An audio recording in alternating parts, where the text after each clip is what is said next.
Welcome, everybody. It's another episode of Wine, Hops, and Road Stops. I'm Jeff Bonomo, your host, joined by Mrs. Bonomo, my favorite person in the whole world.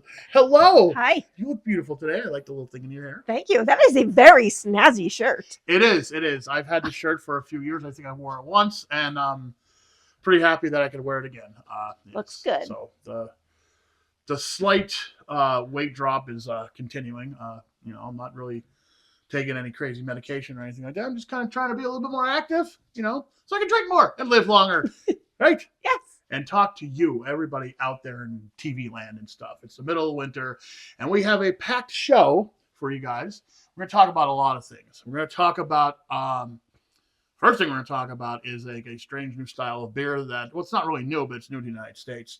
And we're going to talk about pizza later, the history of pizza. We're going to be doing a little talking pizza because last show we talked about pizza. We did the Domino's pizza viral pizza, and people went nuts for it. People liked it. So, and I know northeastern Pennsylvania and of course the rest of the world loves pizza, so why not talk about pizza? We're going to talk a little bit about the origin of pizza and some unique styles of pizza in Pennsylvania. So I mean, we could start a big argument about who has better pizza, Pennsylvania, New York, New Jersey, but we're not going to do that on this show. We'll wait to other shows, subsequent episodes, we'll say. So let's get this show started here. Facebook.com/Wine Hops and Road Stops, our Facebook page. Let's talk about Mlíko. Mm-hmm. Did I pronounce it right? You did. Okay, let's talk a little bit about that. Now, Teaberry, America has embraced plenty of European beer trends.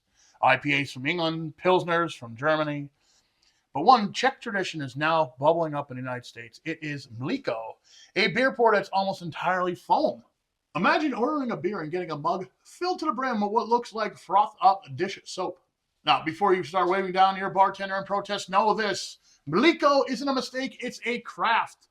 Now, Teaberry, Mlíko means milk in Czech, and it's a specialty pour that uses a side pull to fill your glass with thick, creamy beer foam. Unlike the sad, disappearing bubbles atop your typical pint, Mlíko foam is rich, velvety, and slightly sweet. So basically, it's a glass filled with wet beer foam with a very small bit of beer at the bottom.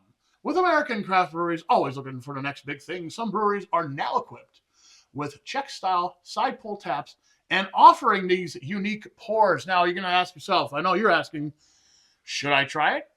Absolutely! Whether you're a diehard beer nerd or just someone who enjoys novelty, just be prepared for some funny looks from your friends when you willingly order a glass of foam. So what do you think? It seems like you're speechless. Yeah. Okay. Yeah. Why? Because the foam is what gives you gas. Nobody wants that. It goes against everything we've been taught, right? About pouring a good beer and stuff. Now, I got to give a shout out. I do have to give a shout out to the first person that mentioned this online that I saw, which was Ed Generos from Groove Brewing. Thank you, Ed. A little shout out to your brewery. It's a great brewery. They make great beer. They were on the show before. We did sample some of those beer. So, go up to Scranton and see Ed. I don't know if Groove Brewing does this, the Mlíko pour or what. I have no idea. I'm not sure, but he mentioned it. So I was like, you know what? I got to look into this because I've never heard of it before. So I would try it because, on the show, we like to try weird stuff. So I try anything. Yeah. Yeah, give it a shot. Why not? Why not? If you don't like it, well, I don't know. Just be a little burpy afterwards. That's all. All right, when we come back, we're going to make some drinks. We have a discussion about Teaberry, the flavor, the ice cream, the booze. And we're going to try a wine that was made by an independent journalist and local winery, a little collab. So don't worry. We got a lot more drinking, a lot more wine, a lot more road stops, a lot more hops and stuff. All those things coming up right after this break.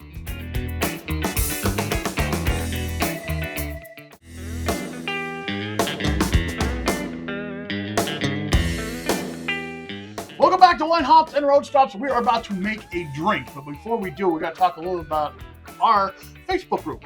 Now, in our Facebook group, we like to talk about food, we like to talk about booze, we like to talk about places we go. Pretty much open forum for anything that could even be, remotely tied to the show. We like to talk about, and I brought up Teaberry ice cream, and apparently, a lot of people like that stuff. I brought up my time back in high school, when I was a little itty bitty boy, I used to work at a place called Farmer's Dairy. I used to dip ice cream every day, and Teaberry was one of the flavors that pretty much was synonymous with grumpy old people.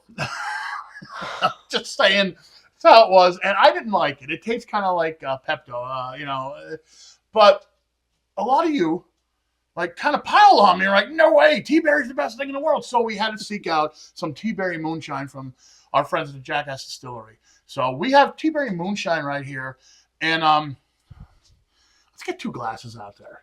Let's try it. I want to try it straight first before we make a drink with it, because you can apparently make a few pretty good drinks with this. But I want to try a little bit of a shot, just to see how it is by itself. Okay. I know we could use a shot glass, but we'll just use this. I'm assuming you want to try this. I do. Okay. There's a little bit. Okay. Yeah. So this is their Teaberry Moonshine. So let's try this out just straight, just to start off, okay? Yeah. Before we mix it up, because we're going to mix it up. We're going to make 2 different drinks with it. Mm-hmm. Okay.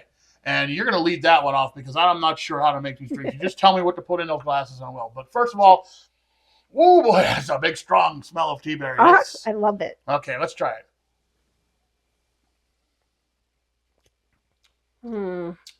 That's good.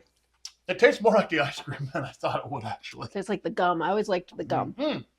And there's Teaberry gum. There's Teaberry everything. Oh, yeah. It just, I guess my palate wasn't as refined when I was a child.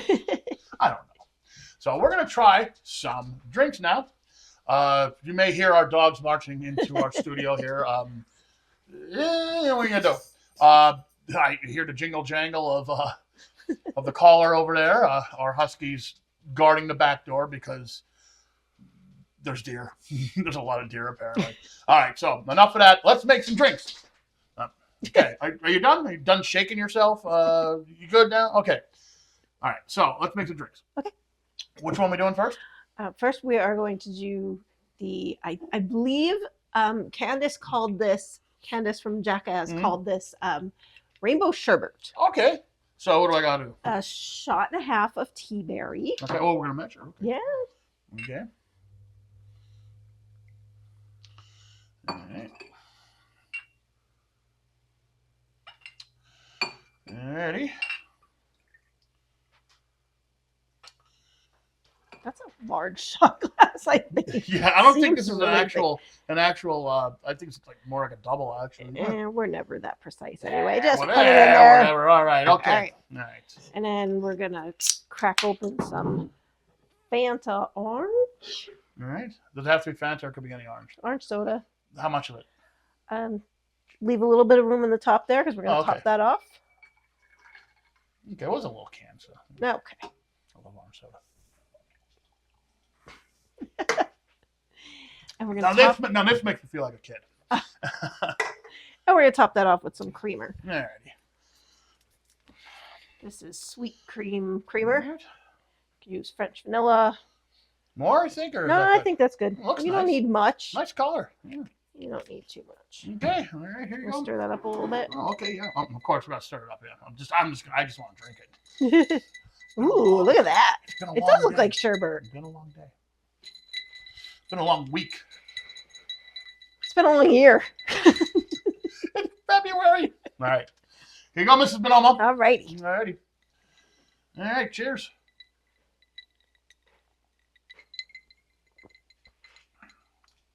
Oh, that's delicious. Okay. Oh, boy. Oh, yeah. Isn't that good? Scrumptious. Oh, yeah, scrumptious. Yummy. That's where I draw the line. Hates that word. Yummy. That was good. Yes, this was good. So, let's make another one. All what right. will we make next? This time we're going to do basically the same thing. Okay. With these glasses. Mm-hmm. Okay. So maybe just a shot because this is a smaller glass. Yeah. Okay, we'll just do a shot. And the glasses are from the Hazelton Rotary Wine and Beer Festival, which we will be at this year. One of my favorite days of the year. It's in August. Check our schedule and stuff, and come see us. We'll be posting about it. I'm going to try to get Lisa on again this year to talk about it. She's one of the organizers. Wonderful person. All right, here we go. Try this with some Dr. Pepper. I just thought this was a good idea. We'll see what happens. Okay. How much? Good? Yeah, I don't think we need to make too much. All right. How's that? And then just top that off with the cream. Oh, more cream. Okay. Sure. Excellent. I mean, we could try it like this if you want. Nah, I like the cream idea. Just a little bit. All right. Yeah. All righty. Yeah. You're just a mixologist tonight, aren't you? How about that?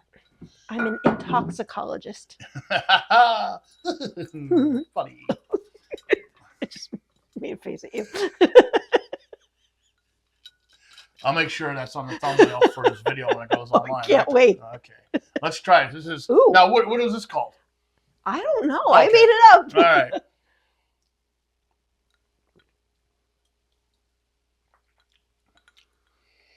Well, What do you think? I think we're gonna finish this bottle tonight. I like that. Mm. Now, about a year ago, we did the dirty Dr. Pepper. Yeah. Which was a similar type of thing. It was more, cherry, but I figured with the Teaberry, a little different. I think it's good. Very good. It's very good. I'll say this, and it's just because of me. It's no reflection on the quality of what these people do. I'm not a big fan of Teaberry. I'm not a big fan of Teaberry, but I'm a big fan of mixing it. I think it's good. Yeah. So let's move on. The name of the show is Wine, Hops, and Road Stops. Yeah. We're going to talk about some wine and a wonderful winery called the Coltmont Winery. Let's talk about them a little bit. Coltmont Winery is nestled in the heart of Pennsylvania's coal region. They offer a unique blend of local heritage and winemaking passion. They're located at 1000 Pine Street in Coltmont, Pennsylvania.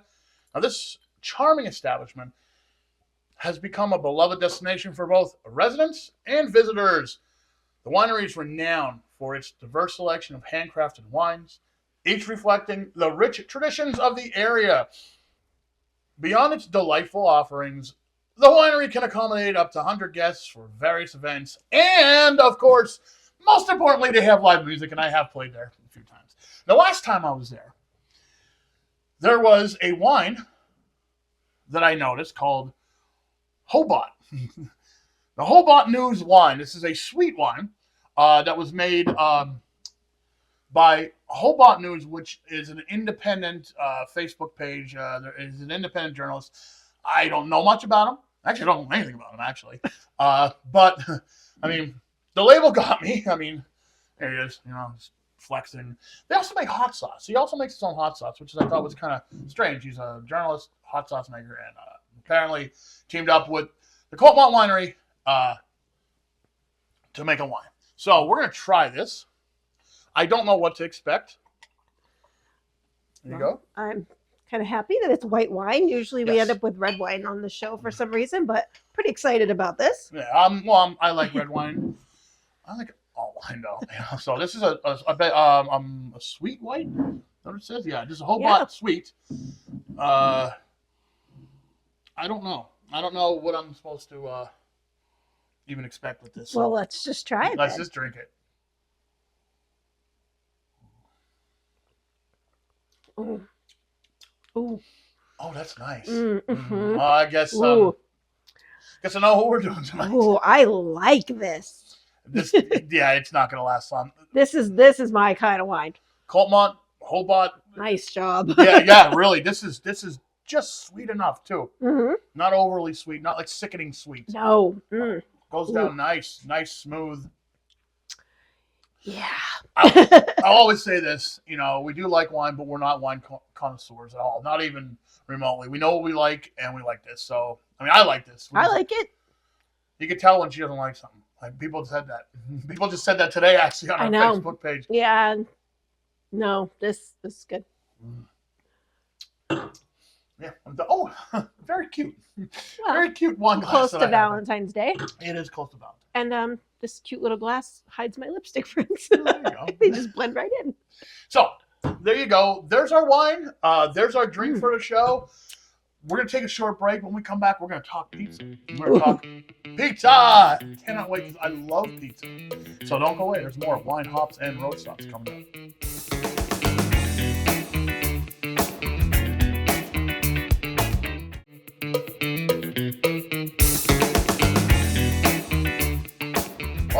back, ladies and gentlemen. Wine, hops, and road stops, and I'm drinking some wine with my wife, and I'm drinking whatever this is. This was orange cry. What's she called? Orange sherbet, Rainbow sherbet. rainbow stuff. But yeah, Yeah. there we go with it's Teaberry Moonshine. That's so good. Oh, all right, okay. Are you okay? No, I really like this. I like the wine too, but I know you're liking that wine, and you, like you said, we very rarely bring white wine on the show. Yeah. So I figure you could have some more. So good. All right, so we are going to talk now about pizza because we love pizza. And last episode, when we did the Domino's pizza thing, we got a lot of response for that. So I figure, let's talk more pizza, right? I mean, there's pizza web pages, there's pizza Facebook pages, there's pizza review pages like, El Presidente, Mr. Portnoy himself. He's very popular going to, that one bite, everyone knows the rules thing. He goes around the country. I mean, we're not going to do that yet. But there's a lot of people who talk pizza. So we figure, why not us? Let's talk a little bit about pizza, right? I think we know enough about pizza. We are now semi-experts. We can talk about it. Semi-experts. I don't know. Pizza's my favorite food. So, and I mean, I could live off of pizza like every day. And again, I'll say this like we said the last episode. Usually halfway through the episode that we're shooting, we pause and we order pizza. Mm-hmm. So, and tonight's no different. We're ordering pizza, but we're not going to tell you where. If they want to be on the show, they can. So, a little shout out to anyone who wants to be on the show and talk about pizza. You can. Yeah. Let's talk pizza. All right. Now, back in the day, like way, way, way back in the day, people were already slapping random ingredients on flatbreads. Ancient Egyptians, Greeks, Romans, they all had some version of proto-pizza. It was basically bread with whatever they had lying around. One of the earliest recorded pizzas was the Margherita pizza, created in 1889 by Raphael Esposito or Esposito. I guess it depends on what part of the country you're from. He used tomatoes, mozzarella, and basil to represent the colors of the Italian flag. Now, by the late 19th century, Italian immigrants started taking pizza with them to America. And as expected, Americans went all in. They supersized it, stuffed the crust, and eventually put almost every topping imaginable on it. Now, instead of talking about New Haven, Chicago, New York, Detroit style, let's talk about a few styles unique to Pennsylvania. First, let's talk about pits. The cold pits of Pennsylvania, which is pretty much a Hazleton area thing. There's a few other cold pizzas that you could get from outside of the Hazleton area, which is, kind of our home base. It's kind of like you either love it or hate it. It comes in a box, square slices that you eat cold.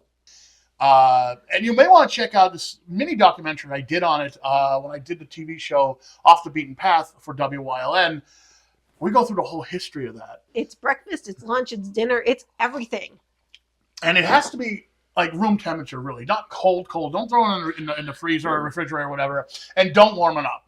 No. Yeah, you gotta. The best thing to do is get it fresh. And there's a few places in Hazleton, and I think Berwick. There's a few places that make it. Get your hands on it. Go for it. So let's move on from there. Cold pizza. We could talk about cold pizza all day. Or pits. See, that's another thing. We call it pits. P-I-T-Z. Or pizza. Now, the next one is Old Forge Pizza. Have you ever had Old Forge Pizza? I have not. Oh, my God. Yeah. Now, this pizza, little different than the cold pizza we're talking about, and pretty much every other pizza, because they use, I believe, a mixture of American cheese and mozzarella. They don't call it a slice, they call it a cut, and it comes in a tray. I like it. A lot of people don't. A lot of people do, though. Again, it's like a love-hate thing a lot of times with this style of pizza. And it comes from, there's many of them, many places in Old Forge, Pennsylvania. And they do call themselves the pizza capital of the world. I'm not sure about that. But I would at least check it out. I like it. And the next one's weird. Now, I never had this, but I want to try this, is the Altoona style pizza. Now, this is a little weird. This one is thick Sicilian style crust topped with tomato sauce, sliced green peppers, yellow American cheese, and sometimes at least this is what the internet tells me, deli-style salami on it. What? I don't know. I've never been out to Altoona to have pizza, so I don't know. Someone wants to tell us about it. Maybe we'll try to recreate it and cook it here sometime. I don't know. It just reminds me when I used to take a slice of bread and some ketchup and a slice of cheese and throw it in the toaster. We used to call it poor man's pizza. Do you remember that when we were kids? Not ketchup, though. I always would use sauce. There was always sauce in my house at one time or another. Like, there was always somebody making sauce, either my mother, my grandmother, or whatever. So we always had sauce. Never ketchup on the bread. Oh, whatever. That's all right. Really? Yes. Wow. I'm going to have to talk to your dad about that one. And, it's interesting about the yellow American because I always thought that was a Jersey thing because my family is from Jersey and Philly.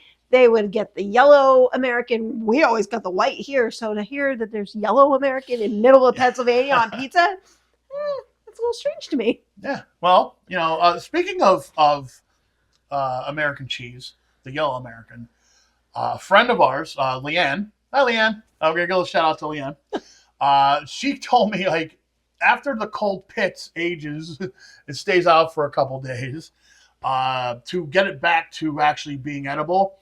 She's like, throw it in a toaster oven and slap a piece of cheese on it with some garlic. American cheese it is. And it's not bad. If you got to catch it right, though, because after a couple days, those boxes of cold pizza, they just get dried out. They're pretty fresh. There's not a lot of preservatives, so you can't let them go too long. Right. They will start to turn blue and green. I've seen you do that and throw them in there with it's good. But I've never tried it. It's the only time cold pizza should be reheated is after a couple of days, right before you're ready to throw the whole box away because it's been out for too long. We love pizza, and any local place is doing something different that wants to be showcased on the show, let us know. We like pizza. Even if you're not doing anything different, even if you think your pizza's just great, let us know. We'll showcase it on the show. Why not? We love pizza, and I hope I could turn this into a recurring segment, Talking Pizza, right? Yes. Oh, that'd be great. Now, we have some very important questions about pizza. Hit me. Pineapple on pizza. Absolutely. I have to agree. A lot of people don't. I know. Your best combination is pineapple, usually in what? Bacon. Next up, should you eat pizza with a fork? Depends on what kind it is. Okay.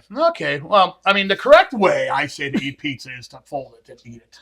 Yes, and that's okay if it's a thinner crust. If it's floppy. Floppy. Gotta check the undercarriage. Like I always ate Pizza Hut pizza with a fork. You just cut it into pieces. First of all, it came out so hot that you burn your skull off. Back in the day with that pan. Yeah.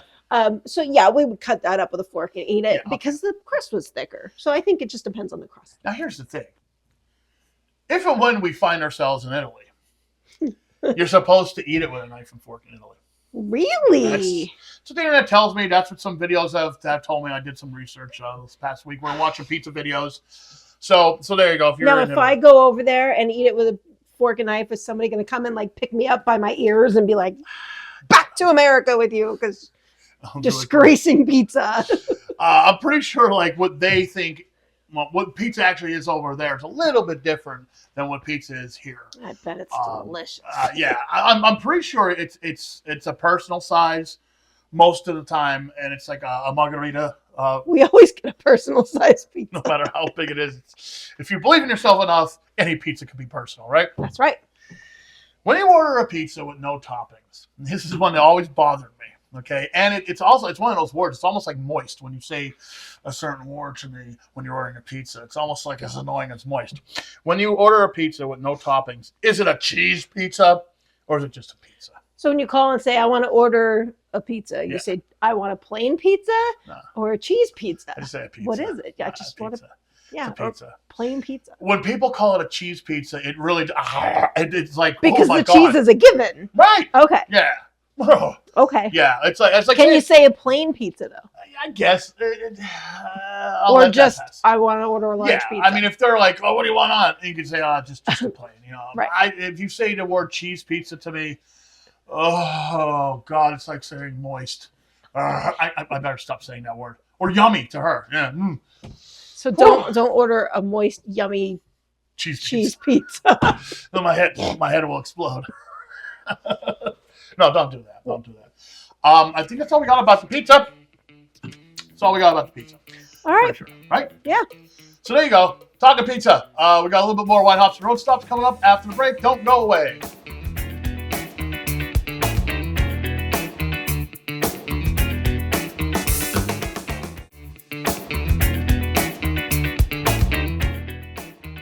Welcome back to Wine Hops and Road Stops.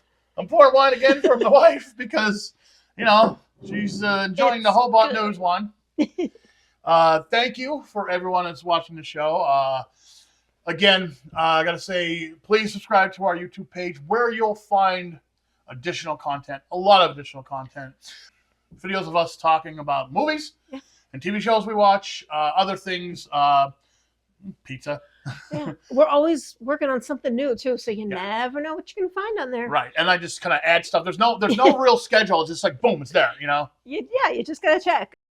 This bottle's halfway gone already, and we're not even done with the show. I'm gonna make myself some more Teaberry drinkies. Good show.